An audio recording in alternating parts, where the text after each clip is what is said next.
आपल्या देव्हाऱ्यामध्ये कुठले 5 देव असावे? पहिली श्री गणेश देवता, दुसरे या ठिकाणी सांगितले भगवान भोले बाबा लिंग स्वरूपामध्ये आपल्या घरी असावे, कारण शास्त्राने त्या गृहस्थाश्रमाला धन्यता दिली. आतिथ्यम शिवपूजनम प्रतिदिनम मिष्ठान्न पानम गृहे साधो संगमुपासते हि सततम धन्यो गृहस्थाश्रमम.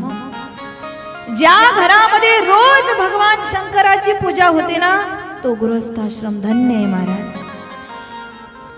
ज्या घरामध्ये शिवशंकर भोलेनाथाची रोज पूजा होते, तो गृहस्थाश्रम धन्य आहे.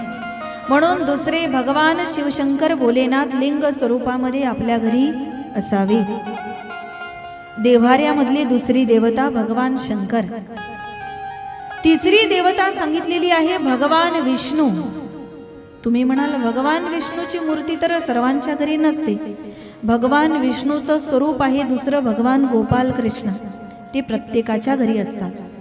आणि देव्हाऱ्यामधली तिसरी देवता आहे भगवान श्रीकृष्ण परमात्मा. देव्हाऱ्यामध्ये चौथी देवता असावी सूर्यनारायण. सूर्याला तर आपल्या घरी नाही आणता येत, पण प्रतिमा मिळते विकत, तुम्हाला माहिती असेल, बऱ्याच लोकांच्या घरी असतात.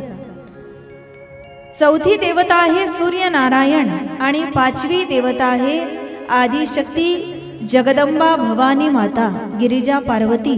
ती लक्ष्मी स्वरूपामध्ये असू द्या, सरस्वती असू द्या, अन्नपूर्णा असू द्या, कुठल्याही स्वरूपामध्ये का असेना, पण आपल्या घरी जगदंबेची त्या ठिकाणी उपासना आपल्या घरी असा. Download ShareChat.